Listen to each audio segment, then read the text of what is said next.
yung sagot ni, kunyari, ni Juan de la Cruz, yung comment ni Juan de la Cruz at ni Juan de la Cruz, eksakto. Pati yung mga, ano na tawag nyo doon, emoticons ko yun? Pati yung emoticons sa dulo at yung numero, yung number ng emoticons.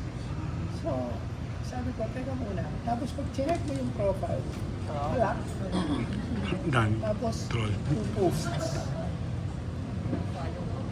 4 followers. So, ako, tumatayo ako bilang isa sa mga advocates ng media and information literacy. Hindi ko alam na darating pala yung panahon, ako ay masasabak din sa ganitong uri ng issue. Kung titingnan niyo yung Think Muna, doon ako ngayon sa Think Muna page. Ito yung media information literacy na media quest kung saan katuwang ang Meralco. I have always, in my entire career in the communications industry, advocated for the truth. Bilang dating chairman ng International Association of Business Communicators, I'm currently one of their advisors in the board. Bilang treasurer na chairman ng Ways and Means Committee ng Public Relations Society of the Philippines. Bilang isang professional communicator, dating journalist, broadcast journalist, nakikita ko na talagang ang misinformation ay malaking problema. Kaya tama-tama na nandito kayo, mga vloggers, tulong-tulong tayong buksain ito. Call out natin, sabihin natin, ay hindi po ito tama. Andyan yung mga platforms available, pero sana let us exercise responsible information dissemination. Kasi pag nagtapong ka na o naglabas ka na sinungalingan, ang nabibiktima dyan yung mismong mga nakakabasa dahil masisira yung kanilang pananaw sa katotohanan. And then later on naman, ako-correct namin. So, dito parang napaka-futile ng kanilang effort. Because the facts will speak for itself. Sayang lang yung mga tinatapon na disinformation at disinformation. Dahil wala naman talaga yan patutunguhan.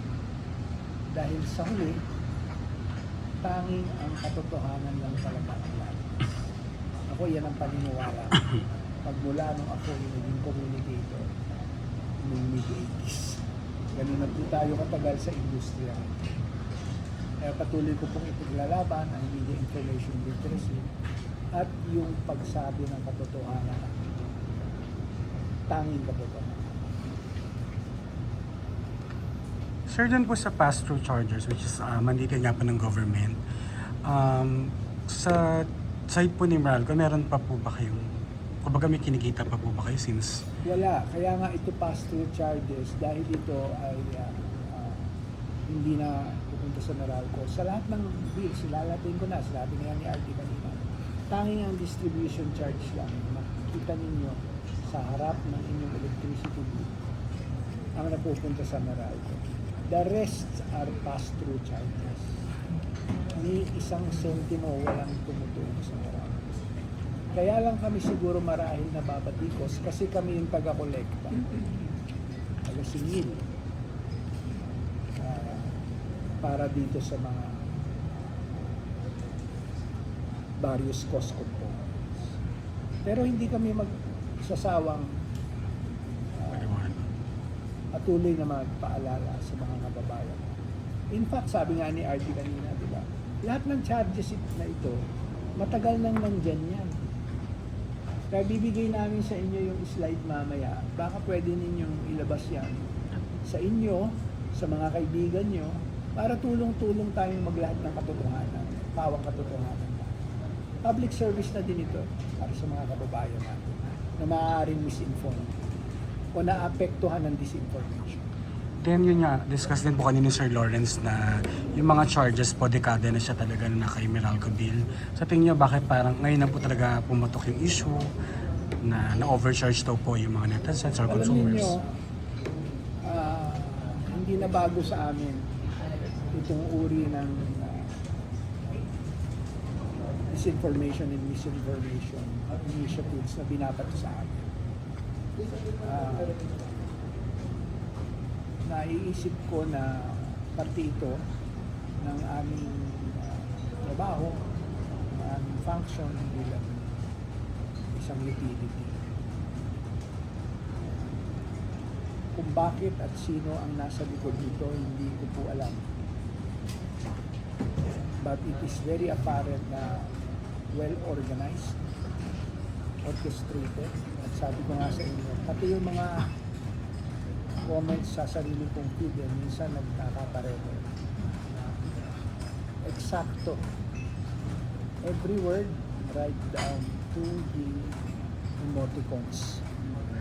So, maliban na lang siguro kung nag-mental telepathy sila at pinag-usapan nila ano yung propose nila. So, hanggang din lang po ako. Ayoko na pong isipin kung sinong sa likod nito, dahil hindi ko rin po alam. Basta ako, maakto lang kami batay sa kailangan namin gampanan na responsibilidad. Ako bilang professional communicator, si RD bilang technical person sa Meralco, ngayon din si Larry, na patuloy namin ipaliwanag ito sa publiko. Sa pamamagitan ninyo, sa mga vlogs ninyo, at sa mga kaibigan nyo din vloggers. Sir, question na po, since you mentioned and sa mga previous interviews din po, nasabi nyo na yung mga charges po na nakikita sa bill ng mga tao is mandated naman siya by the law. So parang were there any efforts by the government na tulungan din sila na mag-explain din within this? Kasi parang napupuna po na parang yung Meralco lang po yung talagang Hindi po. In fact, DRC in several fora, in media, napanood ko po yung interview ni Manong Ted Filon. Napanood ko din po yung interview ni Alvin El Chico. Nandun po yung representante ng Energy Regulatory Commission, si Attorney Hines, na nagpapaliwanag ukol dito. Katulong po namin at katulong namin ng pamahalaan. Kaya lang siguro ito napapansin ninyo, mas madaming inilalabas sa Meralco. Dahil kami tinatarget. Siyempre, pag kayo yung binabatikos, ako, wala akong palulusitin na batikos na hindi totoo. I have to correct. That is my role. Not only as an communications executive of the company, but as an advocate of media and information literacy and of truth-telling. Trabaho namin yun bilang professional communicator.